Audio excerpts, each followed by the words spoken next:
নমস্কাৰ মই মোৰ সকলো জ্যোতি শুনোৰাগীক মোৰ ফালৰ পৰা সম্ভাষণ জনাইছোঁ। মই আগৰ ভিডিঅ' এটাত আপোনালোকক কিছু কথা কৈছিলোঁ যে কাতি মাহৰ বিষয়ে। যিহেতু কাতি মাহটো হিন্দু শাস্ত্ৰ মতে অতি পবিত্ৰ মাহ, গতিকে সেই মাহৰ বিষয়ে কওঁতে কি জীৱ জন্তু বা পক্ষী ঘৰলৈ আহিলে হ'ব সেই বিষয়ে আপোনালোকে নিশ্চয় কিছু কথা গম পালে। গতিকে আপোনালোকে গম পালে বিষয়বস্তুটো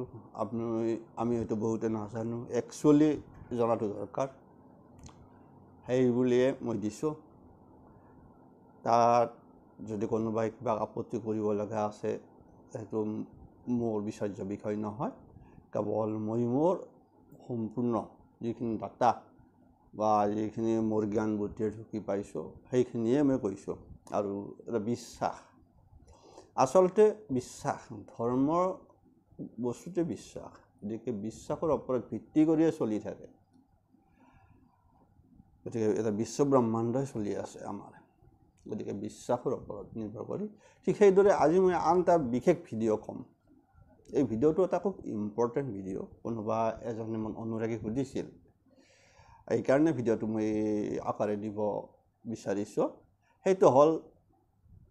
যদি সন্ধিয়া হওক বা দিনৰ ভাগতে হওক বা আপোনাৰ মঠ মন্দিৰ হওক, আমাৰ এটা সাধাৰণ কথা কি, সনাতন ধৰ্মত বিশেষকৈ ঈশ্বৰৰ নামত বা দেৱ দেৱীৰ নামত বা নিজৰ ইষ্ট দেৱতাৰ নামত প্ৰদীপ বা চাকি এগছি জ্বলোৱাটো এটা পৰম্পৰা প্ৰত্যেকে। ইয়াৰ অৰ্থ যে যাতে আমাৰ বিশেষকৈ আমি যাতে কিছুমান বিষয়বস্তুৰ পৰা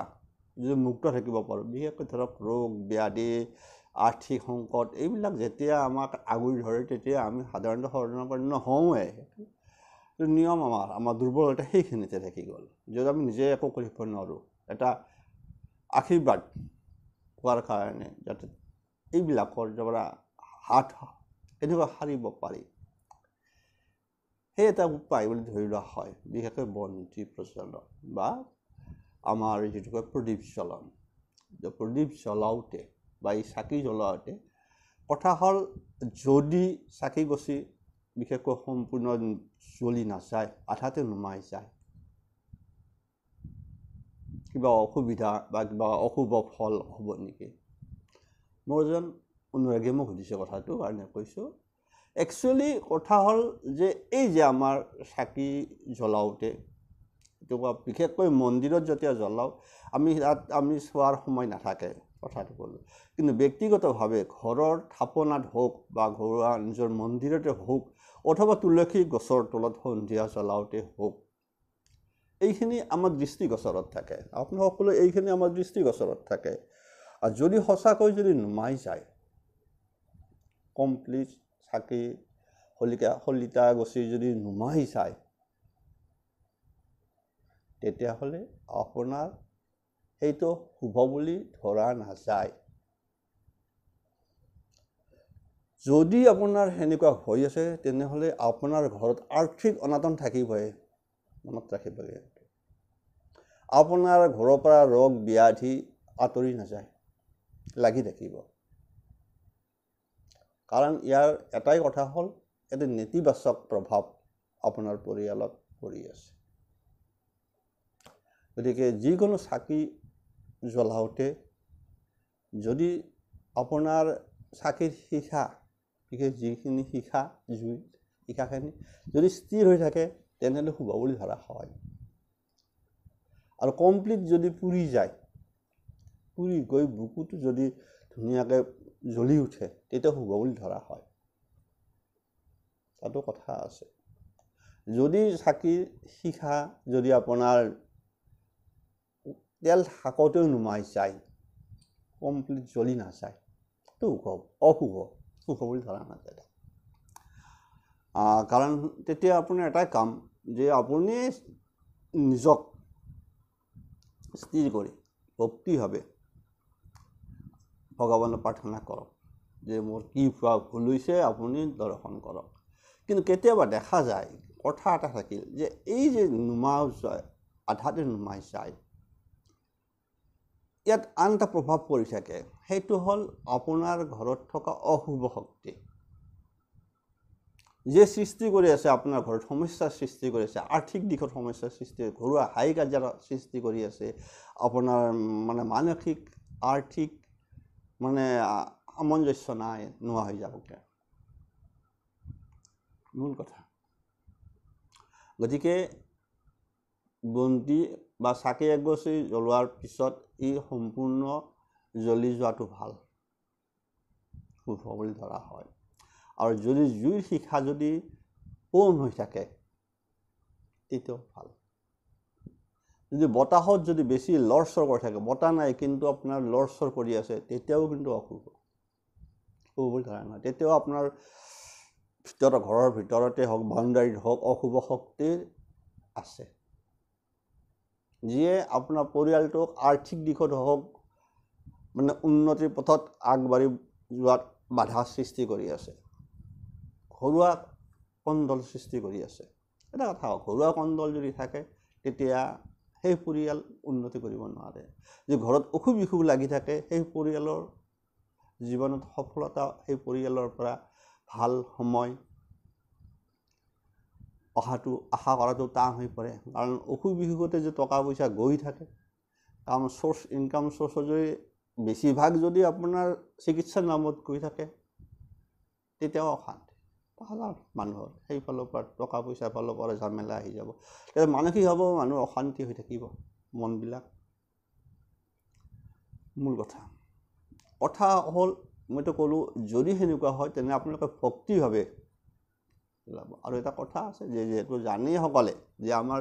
যেতিয়া আমি চাকি জ্বলাওঁ আমি সদায় পূব দিশ বা উত্তৰ দিশ কৰি জ্বলাওঁ এইটো মূল কথা মই ক'ব বিচাৰিছোঁ এটা কথা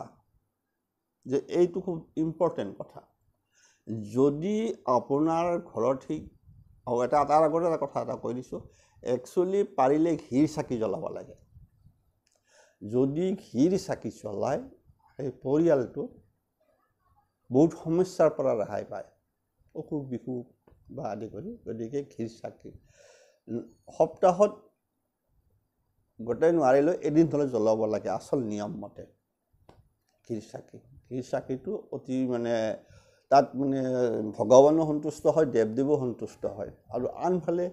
ঘিৰ চাকিৰ লগত কথা এটা থাকে এই মই যিটো ক'লোঁ অশুভ শক্তিৰ কথা এই অশুভ শক্তি যিটো চলি থাকে সেইবিলাক আপোনাৰ ওচৰ চাপিব নোৱাৰে তাত কথা থাকিল গতিকে ঘিৰ চাকি জ্বলাব লাগে আৰু তথাপিতো এই যে মই ক'লোঁ যে আপোনাৰ এই নুমাই যা আধাতে সেইবিলাক এটা অশুভ সংকেত বুলি ধৰা হয় গতিকে তাৰ পৰা পৰিত্ৰাণ পাব লগা হ'লে এটা কাম কৰিব লাগে আপোনালোকে কৰিব যিসকলৰ হৈছে কিছুমানতো জ্বলি আছে এতিয়া মোৰ ঘৰত ধৰক দিয়া মানে সুন্দৰভাৱে জ্বলি আছে ক'বলগীয়া বিশেষ একোৱেই নাই স্থিৰভাৱে জ্বলি আছে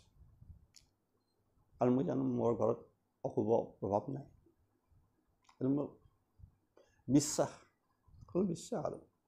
ঠিক সেইদৰে কথা কৈছোঁ এই ক্ষেত্ৰত এটা কোৱা আছে কি কোৱা আছে য'ত আপুনি চাকি গছি জ্বলাব সেই ঠাইখিনিত যদি এইটোৱে ঘটি থাকে তথাপিতো মইতো ক'লোৱে তাৰমানে অশুভ শক্তিয়ে আপোনাৰ উন্নতিত বাধা দি আছে ভগৱানৰ বা আপুনি কাৰোবাৰ দিব খোজা দাতাই দিব খুজিলে বিধাতাই নিদিয়াৰ নিচিনা বস্তু গতিকে আপুনি এই ক্ষেত্ৰত এটাই কাম কৰিব লাগে সেইসকলে কি কৰিব আপোনালোকৰ গংগা জল য'ত জ্বলাব চাকি গছি জ্বলাব তাত আপোনাৰ এটা ৰাউণ্ড কৰি ধৰক এটলিষ্ট এক জ্বলে এটা ৰাউণ্ড কৰি এই ঠাইখিনিত গংগাৰ জলেৰে ধুনীয়াকৈ তাত গংগাৰ জল ছিটাই ল'ব ৰাউণ্ড কৰি পেলাই যে তাৰ মাজত জ্বলাব দেখিব আপোনাৰ এই যে ক'লে নুমাই যায় দেখিব বা এই যে চাকি শিখা গছি ইফাল সিফাল যদি গৈ থাকে মইতো কৈছোঁ এইটো অশুভ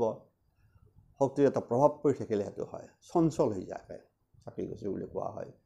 গতিকে সেই থাকিব আৰু সেই আন এটা কথা থাকিল এই বিষয়ে কি এই যেতিয়া ঘিৰ চাকি জ্বলাব যদি গংগাৰ জলত গংগাৰ জলেৰে ছিটিয়াই এটা ৰাউণ্ড কৰে তাত ষ্টাপ